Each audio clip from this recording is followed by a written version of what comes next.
This is really an amazing device. I don't know, have people like gone on YouTube and actually seen the videos at all? Yeah, it's not bad, is it? No.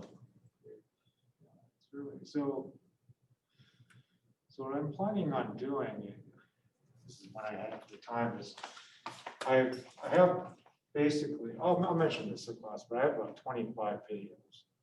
About 5 of them have been uploaded.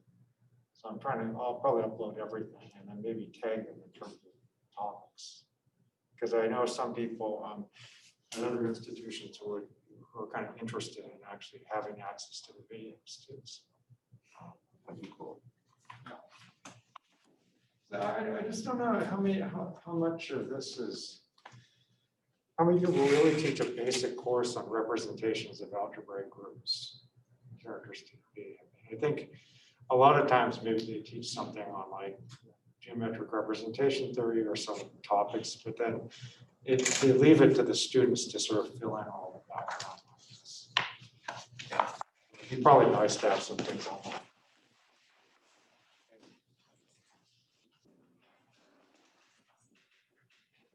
Okay.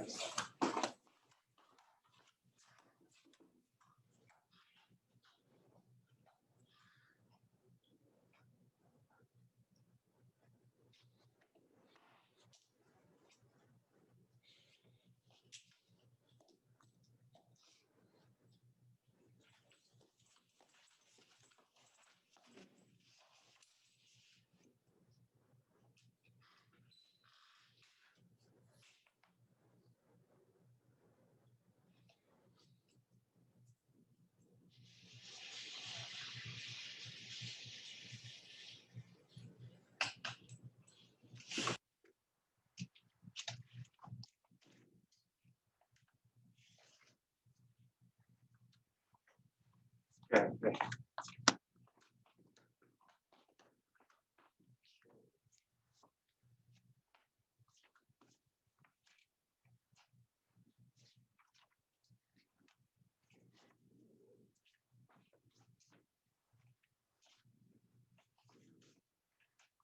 Okay, maybe we should start.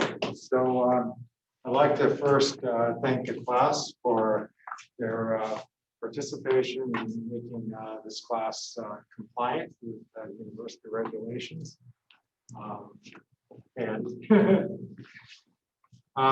So one of the things that we have is we have about 25 videos that we've been recording. And so my plan is to actually put them up on YouTube. I only have about 5 of them up right now, but I'll try to put all of them up. And I think Zach actually gave me one also. So I'll try to tag the videos also. And so they'll have actual topics on them. So if you actually ever have to review a topic or anything, just go to the video and just look it up. Okay, so as I mentioned, I'll lecture for about 30 minutes and then we can all go outside. We do have obviously food here. Rick Elizabeth is actually bringing some coffee. And I do have a little bit of a surprise too. So we'll wait to actually show you this later on. Okay, so last time we were looking at cohomology of Frobenius kernels. So I'd like to kind of finish the class with this topic.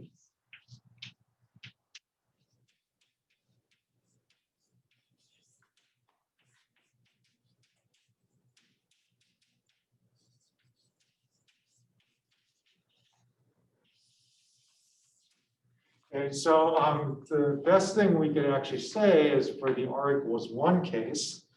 So let me kind of continue on with this.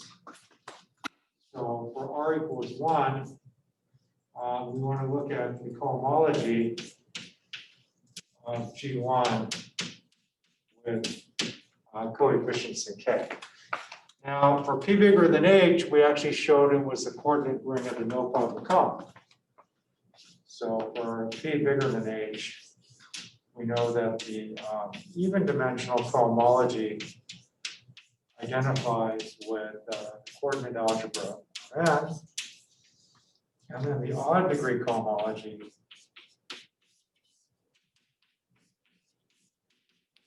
actually equal to 0. So the first thing we can actually ask is what happens for p less than h? And less is known for that. So what about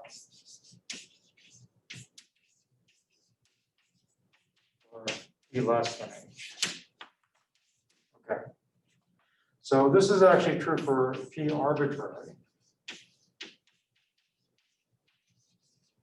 So for p arbitrary, we have the following. So consider n1 of g. This is the set of all x in g. And the nilpotence condition gets replaced by this p power condition. So we take x to the p equals 0. So, so this turns out to be a restricted Lie algebra. Okay, so we're in characteristic p, so the p power of the derivation is actually a derivation still. And so that's what the operation is. The Lie algebra gets identified with left invariant derivations. And so we can take the p power and it still is a derivation, which is also left invariant. And so you have this p power operation here.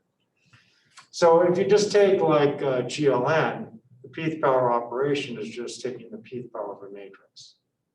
Okay, so it becomes very concrete in that situation. So I'm just looking at all matrices, let's say in here, whose p power is actually equal to 0. Right? This is an algebraic variety. And this is what's called the restricted nullcone. So this is the restricted nullcone, or nilpotent cone. And for p bigger than h, this is just a set of nilpotent matrices. And so it agrees with the nilpotent matrices.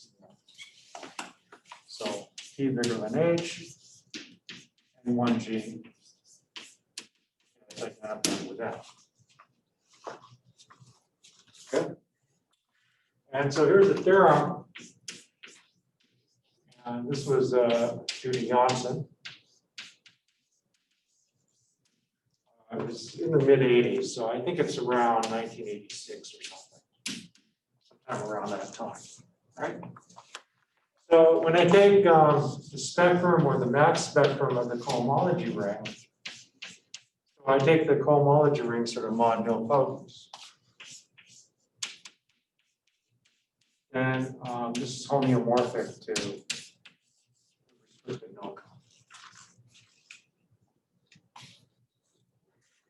Okay, so we sort of know what this ring looks like up to nilpotent elements. It's the restricted nullcone. And then later, Carlson, Len, myself, and Partial, and also the bigger group, we actually proved that the restricted nullcone is actually the closure of a G orbit. So N1G is equal to O bar for some G orbit.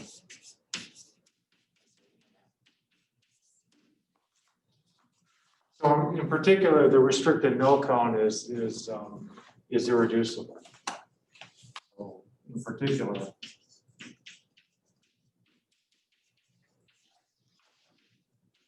N1G is irreducible.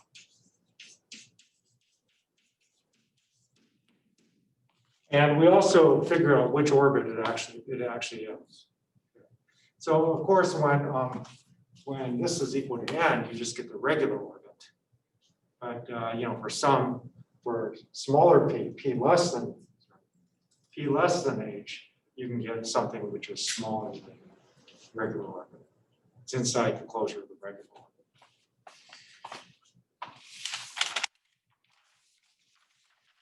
Okay, so let me state a conjecture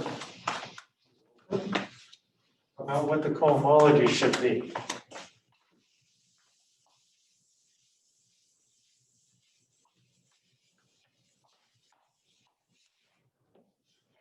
So in order to state the conjecture, I have to give you a set. So let's say I take a weight And so what I want to look at is I want to look at all the walls on which this weight lies under the affine Weyl group.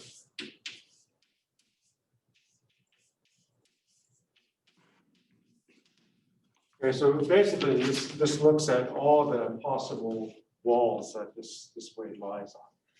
And you get this set, and for P bigger than, or sorry, for P good, this turns out to be a subroot system. So when P is good, which I'm going to have to explain in a second, then there exists W and W such that when I take W by J or by lambda, I can actually conjugate it in terms of a subroot system just generated by simple roots.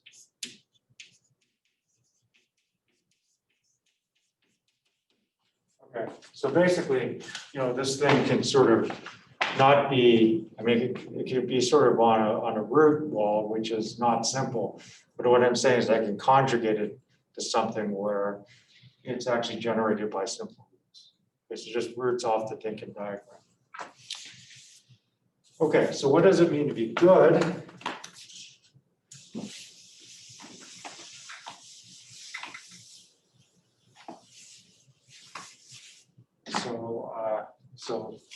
So P is good in the following cases.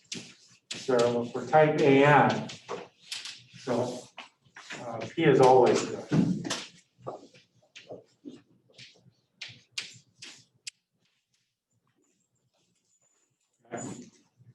And then let me just write this down. So for BN, it's good as long as P is not 2. CN, the same thing is true. BN, same thing is true. E6, 2, 3, yes. I believe it's 2 and so you can write these out. So they're basically low primes. And then E7, 2, 2, 3, and 5. Modifier count 4 is 3 and Q2. P equals 2. Okay, so these are not equal to.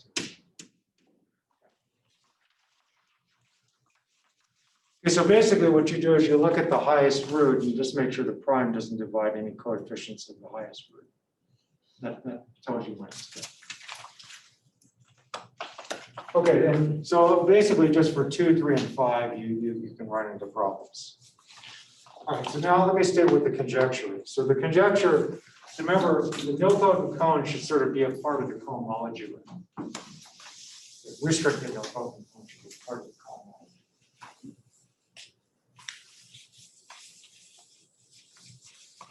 So here's conjecture.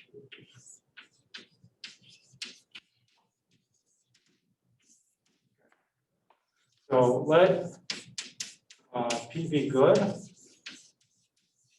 prime, and W by lambda equal to phi j, where j is subset. Actually, I want this to be the 0 weight. Okay, so I want to conjugate the 0 weight to something like this. All right. And so by MPV, so I'll have to explain MPV in a second. We know that N1G is actually Richardson order. G times Qj. Okay. All right, so assume the following, that P does not divide the index of connection. So I'm talking about the root lattice modulo the weight lattice. Okay. So then it's what you would expect. even dimensional cohomology of G1 should be what?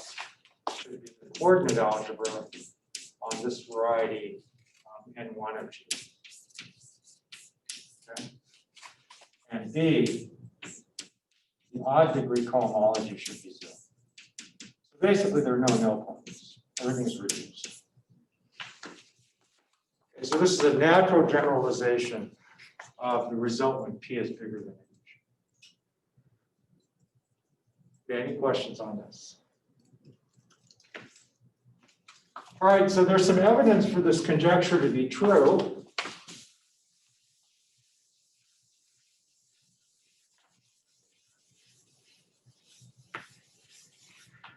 And so let me give you some evidence. I don't know if you'll call it circumstantial evidence or not. So the first one is when P is equal to H minus 1. So Bendel, myself, partial, and Philip. Okay, so we actually proved that in this case, you just get this subregular orbit closure for the cohomology. So in the case when P is equal to N minus 1, you get the subregular orbit. Okay, so I don't know if people know about nullcone orbit theory, but you have the regular orbit closure, and then right below it in codimension 2 is a subregular orbit. Okay, so it's just smaller than the regular orbit, and then the conjecture is true.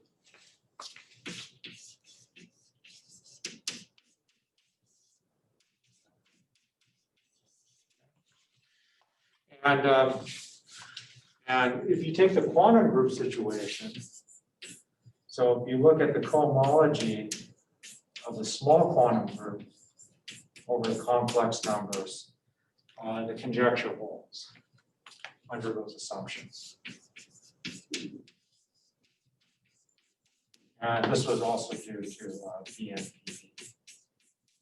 So this appeared in his memoirs in like 2014. So what are the things that we need to do or we need for this theorem to hold? So this is for people who are algebraic geometers, who like geometry. So here's some key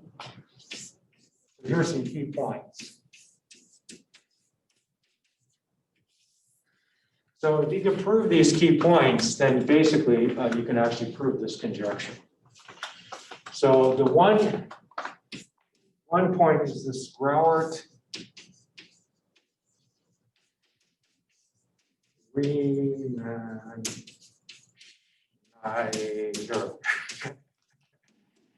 Okay, so this Riemann-Schneider theorem. All right, so basically, you want to show that when you take Ri induction from parabolic Pj to G of the symmetric algebra on Uj star, this is 0 for I bigger than 0. So this is over the characteristic P field. Okay, it turns out that over the complex numbers, this is actually true. This is a theorem or problem that has been lying around for a while. Actually, the first time I ever heard about this was when Shawan Kumar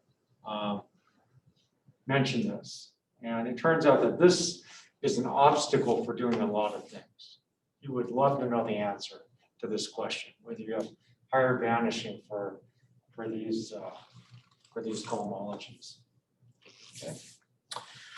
And the second thing is the normality.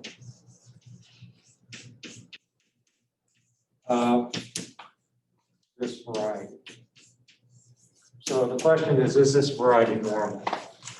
Now it turns out that nilpotent cone, the ordinary nilpotent cone is actually normal.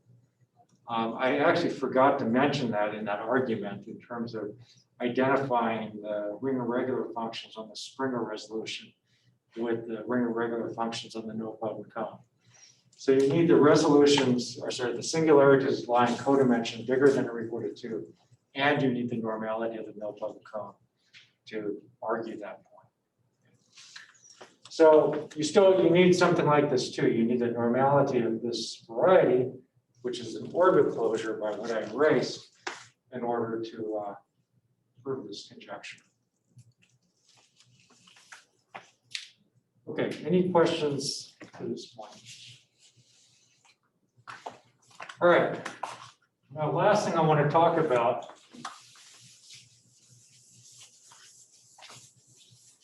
is a notion that comes up quite a bit in mathematics nowadays, and that's the idea of support. So these are called support varieties.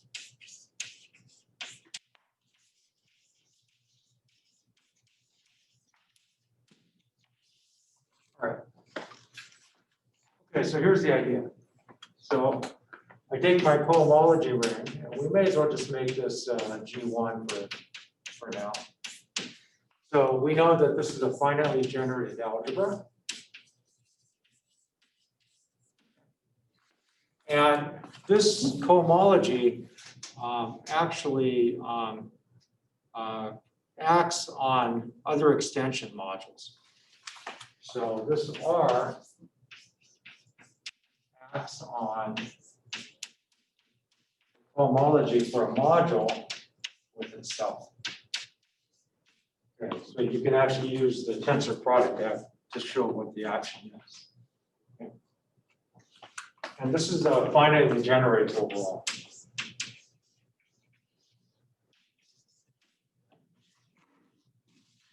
So now what you can do is you can sort of use the natural argument, like in commutative algebra, to actually figure out what the support of this module is. So we define VG of M. So there are various ways to do this. Well, let me just do this in a pretty straightforward way. So you can just take maximum ideals of R over the annihilator ideal. So J of M is the annihilator of this action on X G1 of M.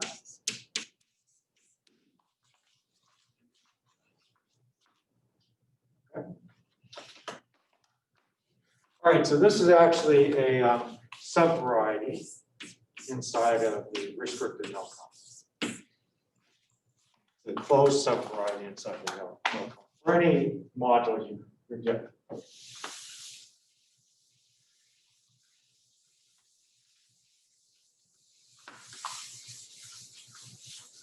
All right, so now let me state Janssen's conjecture. This is the Jantzen conjecture. No longer a conjecture. So he stated this, I think, in 1986 also. Okay. So we actually proved this conjecture. Well, let me just state the conjecture first, and I'll just say what we did. Okay, so it says as follows. So let P be good, and let lambda be a dominant weight. Okay. So consider the stabilizer set by lambda. And W and W are such that when I take W by lambda, this is equal to phi sub j, where j is a subset of simple roots. Okay, so because P is good, I can take the stabilizer set and I can conjugate it into a base consisting of simple root vectors. Okay. Then the conjecture states that if I take the support for the module H0 lambda, this is the saturation of G times Uj. So you just take the unipotent radical, that parabolic associated to the simple roots, You just saturate it with G, and then you get this the support variety on the nose. All right.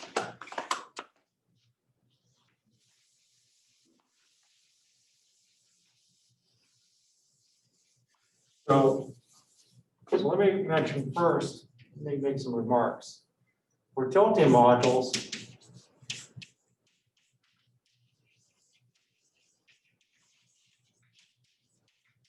there is a conjecture for that. There's a conjecture for the supports of tilting modules.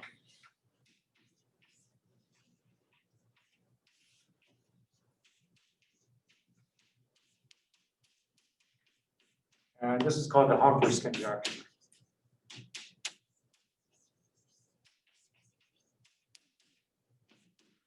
And basically, for algebraic groups, it's only known in type A.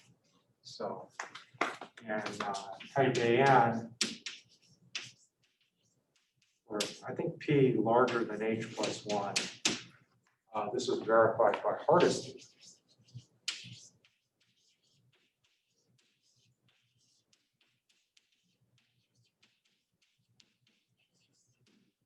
And actually for P equals 2, verified by another one of my students, Bobby Cooper. And so for type A, there's some control over what's going on.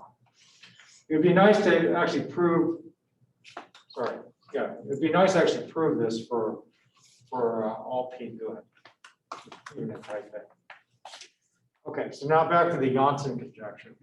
So Jantzen proved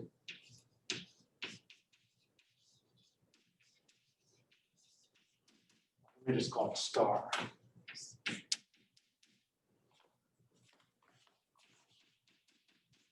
For type A. And then with partial and Bella, we actually proved the Janssen conjecture in triangle. It appeared in 2002.